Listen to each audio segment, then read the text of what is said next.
साथियों नमस्कार। जो पार्टी कहती है कि हम महिलाओं के सम्मान के लिए काम करते हैं, जिस पार्टी के सबसे बड़े नेता नारा देते हैं बेटी बचाओ बेटी पढ़ाओ, उसी पार्टी के नेता बेटियों की सप्लाई कर रहे हैं, लड़कियों की सप्लाई कर रहे हैं, और वो भी हाई प्रोफाइल कस्टमर्स को।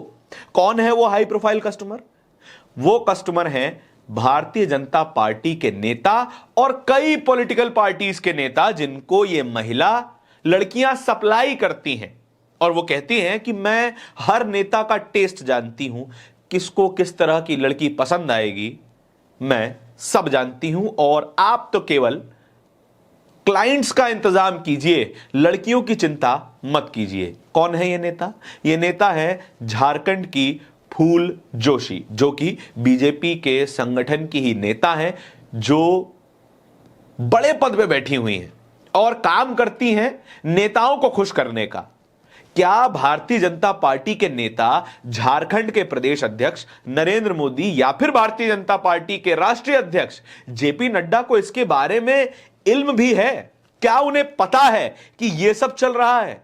उम्मीदवारों को, कैंडिडेट्स को, नेताओं को लड़कियां सप्लाई की जा रही हैं, पैसे लिए जा रहे हैं और यह गोरख धंधा खुलेआम चल रहा है। क्या इसके बारे में जानकारी भी है? अगर नहीं है तो फिर भास्कर ने यह जानकारी उपलब्ध करवा दी है। अपने एक स्टिंग ऑपरेशन में कैमरे पर यह बात कबूल करती हुई पकड़ी गई है फूल जोशी कि हम हाई प्रोफाइल कस्टमर्स को लड़कियां सप्लाई करते हैं। क्या यह बात थोड़ी थोड़ी सुनी सुनाई सी लग रही है? बिल्कुल। बिहार का बालिका गृह कांड आपको याद आया होगा। बालिका गृह में रह रही लड़कियों को नेताओं की हवस का शिकार बनाया जाता था। वहां पर भी कई बीजेपी नेताओं के नाम सामने आए थे। उसके बाद क्या कार्रवाई हुई, किसी को कुछ नहीं पता। क्या जांच हो पाई, किसी को कुछ नहीं पता। कौन जेल में गया, किसी को कुछ नहीं पता।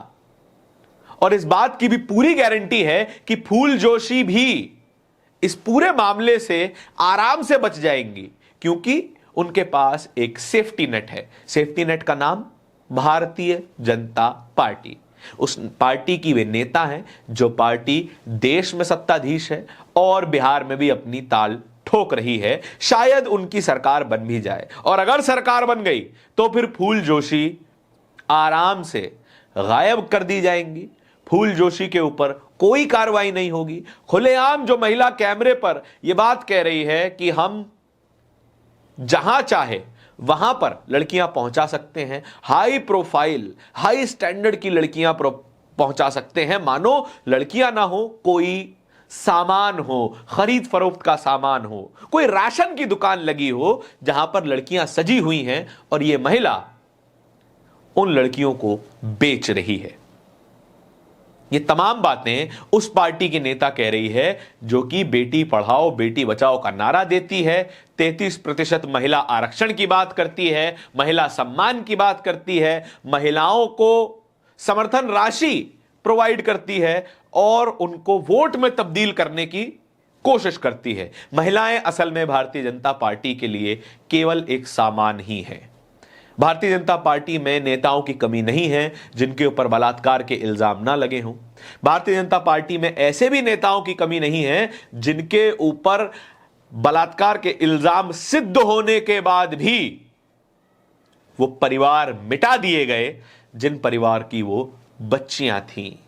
प्रज्वल रेवन्ना, ये वो व्यक्ति जिसके 3000 लड़कियों के साथ बलात्कार करने के वीडियोज मौजूद हैं, और तब भी वो व्यक्ति आराम से भारतीय जनता पार्टी का सदस्य भी है। इसीलिए हम कह रहे हैं कि फूल जोशी का भी कुछ नहीं होने वाला है। और ये वीडियो सामने आने के बाद तमाम तरीके के रिएक्शंस भी सामने आए। अश्विनी सोनी इस वीडियो को ट्वीट करते हुए लिखते हैं, नरेंद्र मोदी अब महिला सम्मान में करवाओ बंद। महिला सम्मान करवाना बंद कर दीजिए। आपकी पार्टी से महिला सम्मान नहीं होने वाला है। झारखंड की बीजेपी नेता फूल जोशी लड़कियों की सप्लाई डील करती पकड़ी गई है। सप्लाई डील, इतनी घटिया शब्दावली इस्तेमाल करने की जरूरत पड़ रही है क्योंकि यह महिला ही महिला होकर दूसरी महिलाओं के लिए सप्लाई, डील, इस तरह की शब्दों का इस्तेमाल कर रही है। प्रतीक पटेल इसी वीडियो को शेयर करते हुए, भास्कर का स्टिंग ऑपरेशन है उसको शेयर करते हुए लिखते हैं, बीजेपी की महिला नेता कर रही है लड़कियों की सप्लाई और यही बीजेपी के लोग महिला सशक्तिकरण पर बिहार में ज्ञान देते फिर रहे हैं। इस दैनिक भास्कर के स्टिंग के बाद मुजफ्फरपुर बालिका गृह कांड याद आ गया। मुजफ्फरपुर बालिका गृह कांड जो कि एक ऐसा केस था जिसने सबकी आंखें खोल देनी चाहिए थी। असल में हुआ ये कि हमारी आंखें और बंद होती चली गई, हमने और आंखें मूंद ली कि चलिए महिलाएं तो हैं, इनके साथ तो होता रहता है, और हम आप दोनों ही तमाम तरीके की खबरें बनाने के बाद फिर इस जैसे कांड को भूल जाएंगे, इंतजार करेंगे फिर किसी महिला का बलात्कार हो, फिर कोई महिला आए और महिलाओं की डील करने की बात करे, फिर कोई बच्ची बलात्कार पीड़िता पीएमसीएच के सामने बेड का इंतजार करते हुए मर जाए। हम इंतजार करेंगे उस दिन का जब यह समाज बर्बाद हो चुका होगा और हमारे पास बचाने के लिए कुछ नहीं बचेगा। यह खबर थी। अगर यह खबर आपको जरूरी लगी हो तो फिर इसी तरह की खबरों को और भी देखते रहने के लिए, जरूरी खबरों को देखते रहने के लिए बोलता हिंदुस्तान को सब्सक्राइब जरूर कीजिएगा। बहुत बहुत शुक्रिया।